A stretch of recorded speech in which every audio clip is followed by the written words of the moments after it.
찬송가 180장입니다.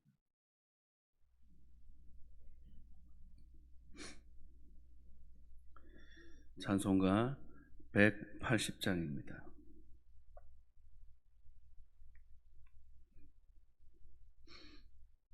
하나님의 나팔 소리 천지 진동할 때에 예수 영광 중에 구름 타시고 천사들을 세계망 모든 곳에 보내어 구원받은 성도들을 모으리. 나팔 불 때 나의 이름 나팔 불 때 나의 이름 나팔 불 때 나의 이름 부를 때에 잔치 참여하겠네. 무덤 속에 잠자는 자 그때 다시 일어나 여로운 부활 승리 얻으리. 주가 택한 모든 성도 구름 타고 올라가 공중에서 주의 얼굴 배우리. 나팔 불 때 나의 이름 나팔 불 때 나의 이름 나팔 불 때 나의 이름 부를 때에 잔치 참여하겠네.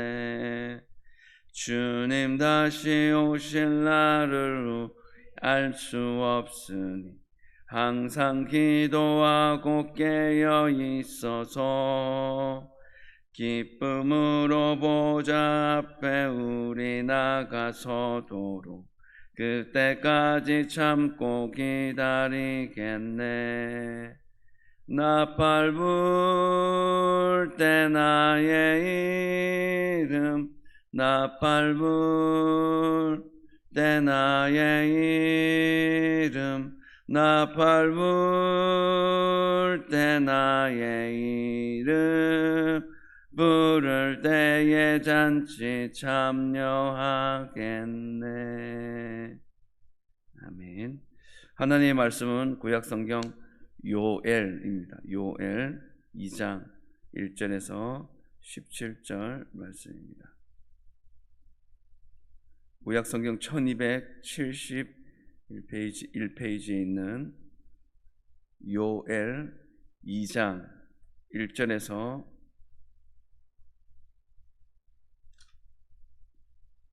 17절까지의 말씀,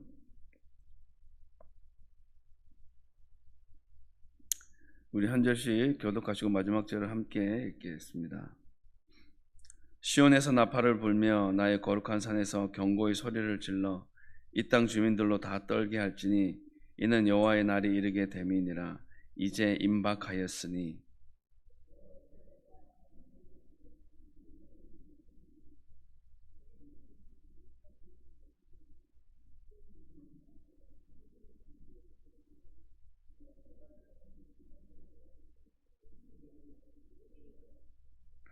불이 그들의 앞을 사르며 불꽃이 그들의 뒤를 태우니 그들의 예전의 땅은 에덴 동산 같았으나 그들의 나중의 땅은 황폐한 들 같으니 그것을 피한 자가 없도다.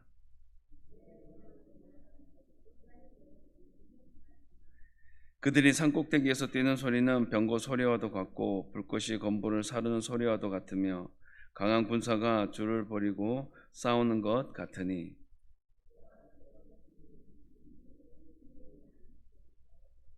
그들이 용사같이 달리며 무사같이 성을 기어오르며 각기 자기의 길로 나아가되 그 줄을 이탈하지 아니하며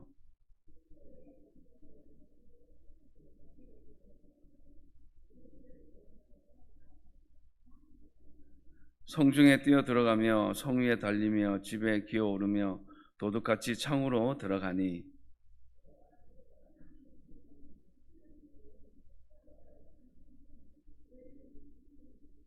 여호와께서 그의 군대 앞에서 소리를 지르시고 그의 진영은 심히 크고 그의 명령을 행하는 자는 강하니 여호와의 날이 크고 심히 두렵도다. 당할 자가 누구이랴.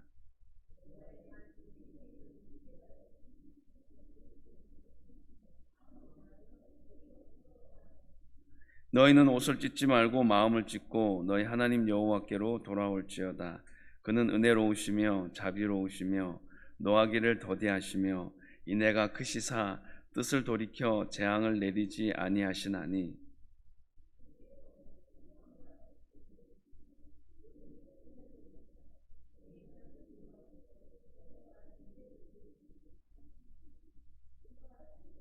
너희는 시온에서 나팔을 불어 거룩한 금식일을 정하고 성회를 소집하라.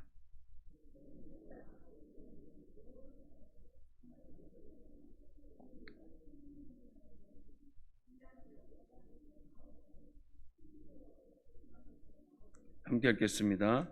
여호와를 섬기는 제사장들은 낭실고 제단 사이에서 울며 이르기를 여호와여 주의 백성을 불쌍히 여기소서. 주의 기업을 욕되게 하여 나라들로 그들을 관할하지 못하게 하옵소서. 어찌하여 이방인으로 그들의 하나님이 어디 있느냐 말하게 하겠나이까 할지어다. 아멘. 지금은 거의 쓰지 않지만 예전에 슬라이드 필름 프로젝트라는 것이 있었습니다. 각각 필름을 한 장씩 돌려가며 영상을 재현해주는 장치를 일컫지요. 오늘 본문의 말씀은 마치 예전에 과거에 이스라엘 백성이 어떠하였는지, 그리고 현재는 어떠한지, 앞으로는 어떻게 해야 하는지를 그렇게 영적인 슬라이드 필름을 보여주는 것처럼 보여주는 그런 내용으로 그렇게 본문이 구성되어져 있는 것을 볼 수가 있습니다. 하나님의 그런 묵시, 계시적인 메시지가 이 슬라이드 필름과 같이 그렇게 당신의 뜻과 진리를 담아서 본문 안에 그렇게 여러 가지 의미를 담고 우리에게 교훈해주고 우리에게 또 뒤돌아보게 하고 현재에 어떻게 살아가야 할지, 앞으로 또 어떠한 자세로 결단하며 나아가야 할지에 대해서 잘 보여주고 있습니다. 한 장면을 통해서 과거의 우리의 모습이 어떠하였는지, 현재는 우리가 어떻게 살아가고 있는지, 앞으로는 또 어떻게 살아가야 할지를 다 보여주고 있다라는 겁니다. 오늘 본문의 말씀은 한마디로 얘기해서 여호와의 날이라는 그런 이렇게 말씀할 수가 있겠습니다. 이 여호와의 날, 좋은 의미면 참 좋겠는데 돌이키지 않고 회개하지 않는 자들에게 임하게 되는 심판의 날이라는 의미. 그 날은 또 뒤에도 살펴보겠지만 바로 하나님이 직접 주도하시는 그런 심판의 날이라는 것을 우리에게 말씀하고 있습니다. 크고 두려운 심판의 날을 경고하는데 안을에 빠진 이스라엘 백성과 이 시대를 살아가는 우리의 신앙은 깨어나지 못하는 경우가 있을 수 있다는 것입니다. 심판을 안중에 두지 않고 그래서 그냥 두려움 없이 그냥 거침없이 살아가는 이스라엘 백성들을 향해, 이 시대의 믿음의 사람들을 향해 경고해 주시는 그런 좀 무거운, 부담스럽긴 하지만 새겨들어야 할 말씀이 오늘 본문의 말씀이다라는 겁니다. 오늘 본문 1절에서 6절 말씀은 그래서 죽은 행실에서 돌이키라라고 우리에게 말씀하고 있습니다. 오늘 본문은 여호와의 날을 경고하는 메뚜기 떼의 모습을 묘사하고 있습니다. 하늘을 시커멓게 뒤덮으며 몰려오는 메뚜기 떼를 보는 것만으로 우리는 공포를 느낄만 합니다. 그 모양은 어떠냐면 말 같다고 합니다. 달리는 기병 같다고 합니다. 스산한 소리를 내며 달려들어 모든 것을 먹어치우는 그런 무시무시한 존재와도 같다라고 표현하고 있습니다. 일사불란하게 움직이며 성을 기어오르는 모습 앞에서 사람들은 얼굴이 하얗게 질릴 수밖에 없다라고 그렇게 표현하고 있습니다. 이처럼 언약을 배반하고 불의를 행하여 하나님을 떠난 백성은 장차 메뚜기 떼와는 비교할 수 없는 두렵고 강한 그런 군대를 만나게 될 수밖에 없다. 즉 심판을 피할 수 없다라는 것을 말씀하고 있습니다.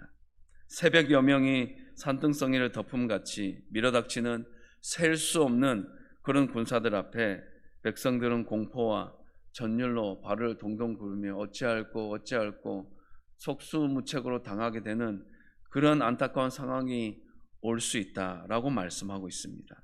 하나님의 진노가 내리는 그날은 돌이킬 수 없는 아주 어둡고 캄캄한 날입니다. 이런 날을 만나기 전에, 이런 날이 우리에게 오기 전에 우리의 죽은 행실, 즉 우리가 하나님 말씀 안에서, 말씀 밖에서 살아가는 것을 이제는 내려놓고 말씀 안에서 약속하여 주신 그 말씀대로 살아가고, 그 가운데서 지혜를 발견하고 그 가운데서 생명을 누리며 살아가는 것들을, 그렇게 다시 한 번 더 생각과 마음과 우리의 행동과 말을 정리할 것들에 대해서 말씀하고 있습니다. 중요한 것은 여호와의 날은 임박했습니다. 어서 경고의 나팔 소리를 울려서 백성들을 떨게 해야 합니다. 왜냐하면 그날이 다가오면 피할 수 없기 때문입니다. 그때 회개하면 늦습니다. 지난 메뚜기 재앙은 기억나지 않을 만큼 유례없는 그런 멸망의 시간들이 될 수 있기 때문에 그렇습니다. 에덴 동산같이 갔던 가나안 땅이 황폐하게 될 수 있다 말씀하십니다. 하나님께서 인정하지 않으시면 그날에, 그 여호와의 날, 하나님이 심판하시는 날에 남겨질 자, 남아있을 자는 단 한 사람도 없을 수도 있다라고 말씀하고 계십니다. 그러니 하나님 없는 에덴 동산을 이루려고 하는 그런 우리의 세상적인 노력과 수고를 내려놓을 수 있기를 원합니다. 경고의 소리가 들리지 않을 만큼 우리의 영혼이 그렇게 민감하지 못하고 둔감한 그런 영혼이 되지 않도록 그렇게 말씀에 깨어있는 저와 여러분들의 삶의 자리가 이어지게 되길 주님의 이름으로 축복합니다. 두 번째로 7절에서 11절 말씀을 통하여서, 그래서 경성하여 깨어 지내라 라고 말씀하고 있습니다.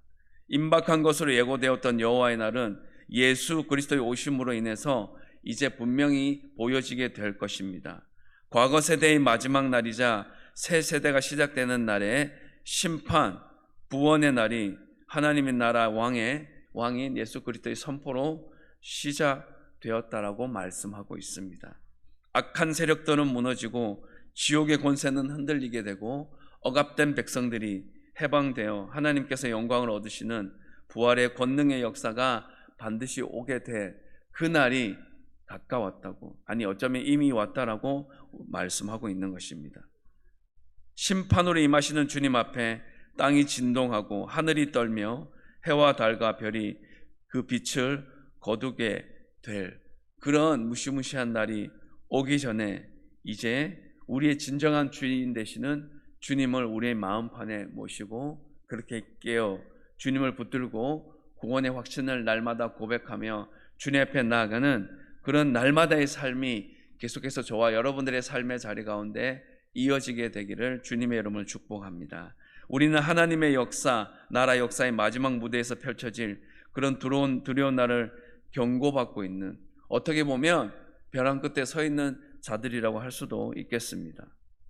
진노의 날 발을 구르며 슬피 울지 않도록 매사에 정신을 차려서 우리의 잘못된 행동, 우리의 잘못된 말 하지 않도록 그렇게 늘 주님이 바로 원하시는 의로운 삶, 정의로운 삶, 정의로운 모습이 무엇인지를 고민하며 깨어 그렇게 말씀을 붙들고 기도의 줄을 놓치지 않고 나아가기를 주님은 바라고 원하고 계십니다. 재림도 없고 심판도 없으니 원하는 대로 하고 싶은 대로 살라는 말을 거절하지 않는다면 죄인들을 향한 심판의 역사가 나에게도 현실처럼 다가오게 될 것입니다. 사랑하는 성도 여러분, 배후에 계신 하나님을 볼 수만 있다면 우리에게 닥친 환난도 돌이킬 수 없는 상황으로 치닫거나 허무하게 끝나버리지는 않을 것입니다. 고난 가운데 있습니까? 문제 가운데 있습니까? 어려움 가운데 있습니까? 그 이면에 우리와 함께 하시는 주님의 손길이 있음을 기억하고 잘못된 길에 돌이키고 휩쓸리는 우리가 아니라 그렇게 깨어서 주님 손 붙잡고 그렇게 끝까지 그 순간들을, 그 상황들을 잘 이겨내고 견뎌내어서 승리하는 하나님의 자녀로 살아갈 수 있게 되기를 주님의 이름으로 축복합니다. 마지막 12절에서 17절 말씀을 통하여서 그래서 통회하고 진실이 기도하라 라고 말씀하고 있습니다. 예나 지금이나 이후에나 자비를 입고 구원의 은혜를 얻는 길은 다른 길이 없습니다. 오직 회개뿐입니다. 금식하고 울며 애통하고 마음을 다하여 하나님께로 돌아가는 길 위에 다른 것 생각할 수 없습니다. 나는 잘하고 있어. 나는 문제 없어. 너나 잘해. 이런 마음이 아니라 나는 잘하고 있나? 나 더 잘해야 되겠다. 깨어 있어야 되겠구나. 스스로를 잘 돌아보고 그렇게 스스로를 성찰하는 그런 귀한 믿음의 시간들을 가지게 될 때 우리의 믿음은 흔들리지 않고 더 견고해질 수가 있는 것입니다. 우리가 섬기는 하나님은 어떤 하나님이십니까? 본문에도 나오는 것처럼 은혜로우신 하나님이십니다. 자비로우신 분이십니다. 노하기를 더디하시는 분이십니다. 인애가 크신 분이십니다. 긍휼을 구하는 우리의 마음을 외면하지 않으시는 그런 분이 우리 여호와 하나님이십니다. 그러니 우리가 돌이키고 회개해야 할 문제가 있다라면, 그런 죄가 있다라면 옷이 아닌 마음을 짓는 회개로 그분 앞에 나아가는 그런 자리가 있어야 하는 것입니다. 중직자에서부터 어린아이에 이르기까지 다 주님 앞에 나아와서 회개에 합당한 열매로 그래 통해 자복하는 모습을 가지게 될 때, 그 공동체가 철저히 회개하고 돌이키는 모습을 가질 때 그 공동체는 더 건강해질 수 있고 그 공동체는 더 강력해질 수 있고 세상이 감당해 나갈 수 있는 그런 건강한 선한 영향력을 미치는 그런 공동체가 되어질 수가 있는 것입니다. 얄팍한 선물로 하나님의 은혜를 살 수 없습니다. 속여 넘기려는 말과 행동으로 하나님의 마음을 돌이킬 수 없습니다. 자신의 잘못을 통회하는 진실한 간구만이 하나님이 부어주시는 지혜로운 마음을 얻을 수가 있습니다. 은혜로우시며 자비로우시며 노하기를 더디하시는 그 아버지 하나님, 사랑이 너무나 크셔서 언제든 재앙을 내릴 뜻을 철회할 준비가 된 하나님 말고 우리에게 닥쳐오는 이런 감당할 수 없는 상황을 해결할 수 있는, 바르게 돌릴 수 있는 분은 없다라는 겁니다. 모든 상황을 역전시키는 하나님, 모든 상황을 정리하시는 그 하나님의 손길을 붙들고 의지하며 그렇게 주님 앞에 더 한 걸음 더 가까이 나아가는, 그렇게 스스로를 잘 돌아보고 바르게 세워지는 그런 저와 여러분 되시기를 주님의 이름으로 부탁을 드립니다. 말씀을 정리하겠습니다. 여호와의 날이 임박했습니다. 어서 경고의 나팔 소리를 울려서 백성들을 떨게 해야 했습니다. 그날이 오면 피할 수 없기 때문입니다. 그때 회개하면 늦기 때문입니다. 지난 메뚜기 재앙은 기억나지도 않을 만큼 유례없는 파괴와 무너짐이 있을 것입니다. 하나님께서 인정하지 않으시면 그날에 아무것도 남지 않을 것입니다. 메뚜기 때는 사실상 여호와의 군대였습니다. 하나님께서 그 부대를 지휘하여 자기 백성을 향해 그렇게 진격하십니다. 심히 크고 두려운 날이고 아무도 당해낼 수 없고 막을 수도 없고 피할 수 없는 그 무시무시한 날 오기 전에 하나님을 외면하지 않고 하나님을 붙들고 의지하며 나아가야 합니다. 마지막에 이르기 전에 이제 하나님이 당신의 백성들에게 말씀합니다. 나에게 돌아오지 않겠니? 이제라도 정신을 차리고 나와 함께 하지 않겠니? 말씀하고 계십니다. 우리가 어떤 말을 해야 될지 할 말까지 다 일러주면서 그렇게 회개하기를 바라고 원하고 그렇게 돌아오기를 바라는, 그렇게 말씀하는 그런 신이 세상에 어디 또 있습니까? 사랑하는 성도 여러분, 크고 두려운 날에 대한 경고에도 불구하고 안이함과 나태, 영적인 방종과 무감각으로 지내는 것은, 이것은 다른 말로 하나님을 무시하는 것입니다. 우리가 해야 하는 것은 깨어 분별하면서 하나님의 나라와 하나님의 의를 위해 있는 힘을 다해 살아가는 겁니다. 오늘 하루를 그렇게 잘 살아내는 것이 우리에겐 필요하고 중요한 것입니다. 어쩌면 마지막 때를 사는 성도의 모습으로 합당하며 바람직한 자세라고 저는 그렇게 말씀드리고 싶습니다. 그렇게 심판이 임하기 전에, 여호와의 그 무시무시한 날이 임하기 전에 깨어 기도하며 회개하고 돌이키고 은혜로우시며 자비가 풍성하시며 우리에 대한 사랑과 우리에 대한 그런 긍휼의 손길을 거두지 않으시, 그렇게 베푸시는 주님만 전적으로 붙들고 의지하며 주님 앞에 한 걸음 한 걸음 더 믿음의 발걸음을 내디디며 살아갈 수 있는 그런 저와 여러분 되시기를 주님의 이름으로 축복합니다. 기도하겠습니다. 하나님의 백성이라는 신분이 자만이나 방종의 근거가 되지 않게 하여 주시옵소서. 오히려 하나님을 더 의지하고 하나님에게서 멀어졌다면 속히 돌이켜 하나님께 가까이 가기를 원합니다. 그리하여 하나님 백성으로서 승리하는 삶을 살 수 있기를 소망합니다.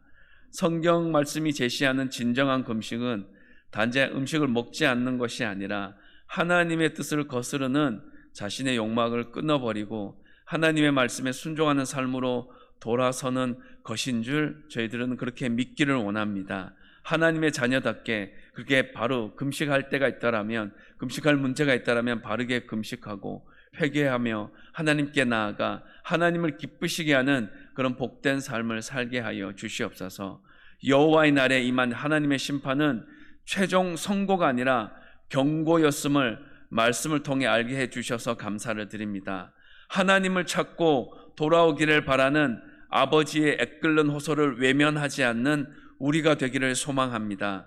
하나님께 돌아오기에 너무 먼 곳까지 이르지 않도록 회개의 자리로 속히 나아가는 그런 삶의 자리가 있게 하여 주시옵소서. 주님, 이 시간 우리 효성교회를 위해 기도합니다. 우리 효성교회를 치유하여 주옵소서. 사역자와 중직자들이 약물인 성도들의 본이 되는 믿음과 삶을 살아가게 하여 주시옵소서.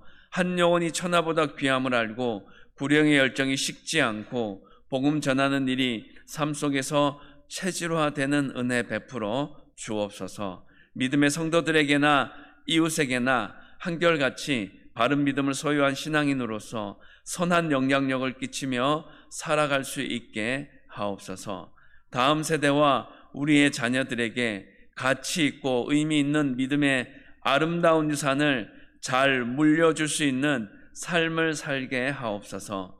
영도, 부산, 나아가 대한민국과 열방을 품고 주님을 떠난 자들이 다시금 주님께로 돌아올 수 있는 그런 놀라운 하나님의 일하심을 또 저희들을 통하여서 경험할 수 있는 은혜와 복도 허락하여 주시옵소서. 이 시간 환우들을 위해 기도합니다. 암 투병하는 성도들의 몸과 마음을 지켜주시고 잘 이겨내어서 건강해질 수 있는 은혜 베풀어 주옵소서.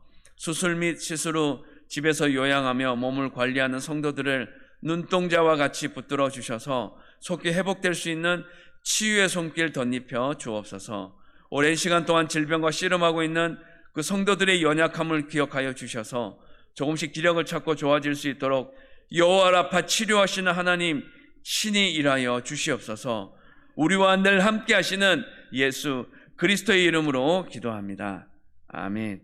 하늘에 계신 우리 아버지, 아버지의 이름을 거룩하게 하시며 아버지의 나라가 오게 하시며 아버지의 뜻이 하늘에서와 같이 땅에서도 이루어지게 하소서. 오늘 우리에게 일용할 양식을 주시고 우리가 우리에게 잘못한 사람을 용서하여 준 것 같이 우리 죄를 용서하여 주시고 우리를 시험에 빠지지 않게 하시고 악에서 구하소서. 나라와 권능과 영광이 영원히 아버지의 것입니다. 아멘.